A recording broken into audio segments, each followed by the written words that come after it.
The quest for beautiful skin has become elusive as the search for the mythical El Dorado. Billions of dollars are spent each year on all manner of creams, masks, peels, and microderms, and yet there doesn't seem to be any silver bullet. But perhaps we're going about our skincare routine backwards. Health and wellness expert Dr. Ann Colts, popularly known as Dr. Ann, is here today to talk about achieving healthy, radiant skin by focusing on what we put into our bodies rather than what we put onto it. Dr. Ann, how is it possible to eat for healthy, radiant skin? First of all, one of my most favorite things to do as a health and wellness expert is to teach people how delicious it is to boost your health and your beauty at the same time. And in my opinion, the right foods, provide an unparalleled means to do just that.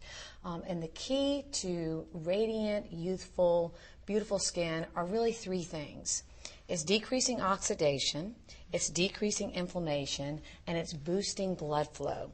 And knowing that, there are a handful of foods that just pop right up off of the page as being, wow, superstars. And first and foremost, let's talk about blueberries. Okay. Blueberries. Yeah. They are just chock full of age-defying nutrients and goodness. And first of all, they have 12 different vitamins and minerals. They're so delicious. They're so beautiful. A cup of blueberries only has 60 calories, but really what launches blueberries into the realm of superstardom for youthfulness is something called anthocyanin pigments. And they're what give blueberries their deep blue, rich color. Now, I'm trying to watch my wallet, though, these days. So can I buy frozen blueberries? Will that work just the same? Absolutely. Frozen are just as good, if not better, than fresh. And again, these anthocyanin pigments have some of the most potent antioxidant and anti-inflammatory power. So you get that sort of 1-2 punch. So fresh, frozen, whatever way works for you, they're absolutely delicious. And I include berries in my life each and every day. All right? How many do I need to eat a day? As much as I guess your budget allows, but I think there's tons of goodness in a half cup, which is equivalent to a serving, right? Yeah. And throw them in cereals or put them in a smoothie or just pop them right out and eat them as a snack. Okay. Great and simple and easy and delicious. Next, we have salmon. This is red sockeye salmon. Okay. And you can get, and this is wild Alaskan salmon. You can get wild salmon a few months out of the year fresh, always frozen, but most of the time frozen, and always in the can. And what makes salmon so special for its age-defying power is the fact that it has more omega-3 fats than any other food.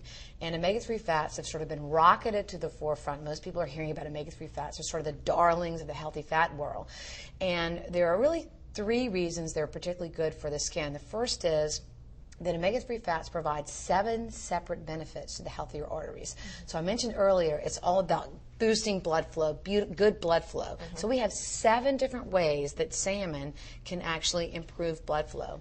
The second thing is that omega-3 fats are really your body's only innate anti-inflammatory agent, meaning all of the anti-inflammatory mediators that your body produces are made from omega-3 fats. So doesn't it make sense to you, wow, I need to get lots of them? Right. Go ahead. Well, no. So how much do I need to eat to see results? I mean, I want to see results in like 7 days, like the whitening strips. 3 days minimum. Well, sometimes I'll go in a little jag if I have to look particularly good. And I'll have salmon every single day. Right. But to give perspective, I really do think if you include salmon 2 to 3 times a week, you're doing great. And there's one last thing that most people don't know about that's in red sockeye salmon. The color, that deep, rich, sort of orange-red color, comes from a pigment. It's called astaxanthin. And the salmon themselves don't make it. They get it in the food that they eat. And it is a very, very potent antioxidant. So really, salmon has everything. It's got the antioxidant power. It's got the blood flow boosting power, right? Like we talked about earlier. And the anti-inflammatory power. And astaxanthin is actually 100 times more potent than vitamin E. Most people know about vitamin E, and it's a great antioxidant. Well, this is an unrivaled antioxidant food right here. So that's great. I see the other goodies you have on the table. Green tea. Yes, let's talk about green tea, what I consider the true elixir of youth.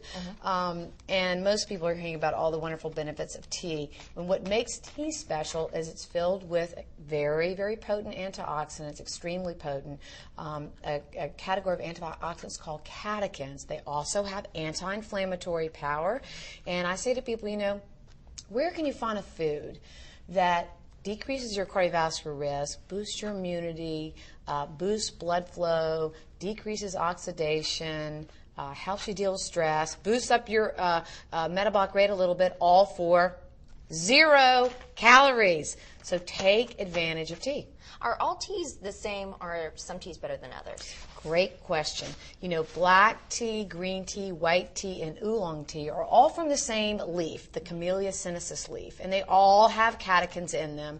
And really, honestly, if you measure their antioxidant power, they really are all on par. So you know what? If you don't like green tea, do white, do black, do oolong. They're all wonderful for you. Okay. All wonderful for you. What about the Starbucks Frappuccino type teas? Same properties? If it's from the real tea leaves, freshly brewed, which it likely is, the catechins are going to be there. But what is the problem in some of those things? What else comes along in there? A lot of fat, probably, and calories and sugar, and those are things that actually are not good for the skin. So, well, that's why I like to eat it. Of course, I'm so happy to see this on the table, and I'm not talking about the green leafy stuff. You brought chocolate, my favorite type of chocolate. Yes. Well, I am firmly on record as a true dark chocoholic, and I do have dark chocolate in my life each and every day. And what makes dark chocolate special? Again, think of the color of dark chocolate. It is a category of plant pigments called flavonols. Flavonols are some of the most potent antioxidants we've ever identified. In fact, the antioxidants in dark chocolate will put the ones in blueberries and even that Aztec xanthan to shame. They are that potent. What do? Boost blood flow. Is that good for your skin? Mm-hmm. Check. Yes. Antioxidant power. Is that good for your skin? Check. Yes. And then, as we said earlier, anti-inflammatory power. But there's one other thing about dark chocolate that I bet most people are not going to realize. Is many of these powerful antioxidant chemicals that are in plant foods can track to your skin. And some of those in dark chocolate will do that. And they literally build in natural SPF, natural sun protection factor in your skin. So is that not awesome? No, wait. So no question about it. We're putting on sunblock whenever we eat dark chocolate. When you eat dark chocolate, you are really getting a little of nature's natural SPF factor. No question about it. Right. And so that's a wonderful little tidbit that I hope will motivate people to take in prudent portions. Because what's the problem with dark chocolate? I eat a whole bar or two. So If you overeat it and you gain weight, gaining weight and excess body fat is a really powerful age accelerator. So we don't want to do that.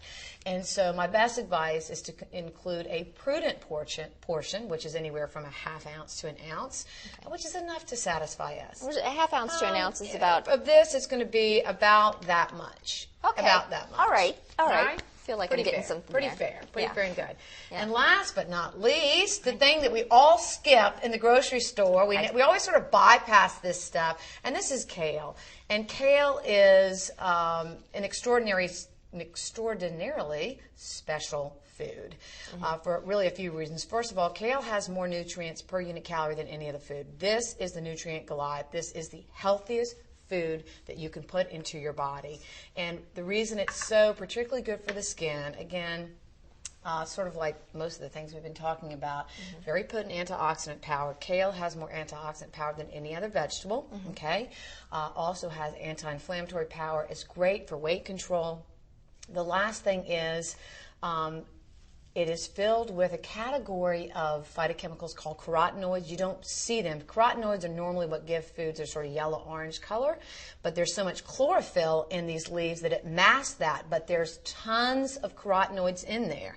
And carotenoids also provide SPF factor to your skin. They track your skin. Turn your hands over. Okay. Now look at the orange color to my skin. Yeah, and I don't know if the camera can see that, but I have a definite orange tint to my skin because I eat so many fruits and vegetables. So much carotenoids, so I have all that wonderful SPF factor kind of built in, which protects my skin from the ravages of sunlight. And one of the most potent external aging factors is, as you know, exposure to sun.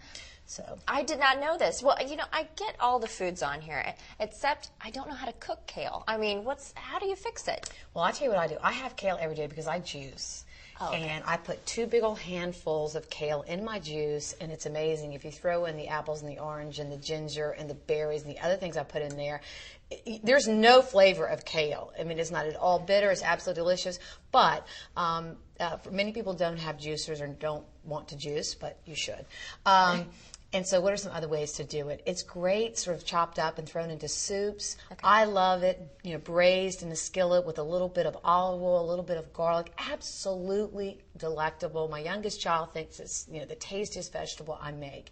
So try it. I think you'll like it. Okay, Dr. Ann, I really appreciate it. This is some great information and a totally new way for me to look at skincare. Good. Exactly. Yes, thank you so much. My pleasure. Yeah. Thanks for having me. And as always, you can get many more videos about Dr. Ann on ICU. For ICU on Topic, I'm Rebecca Fox.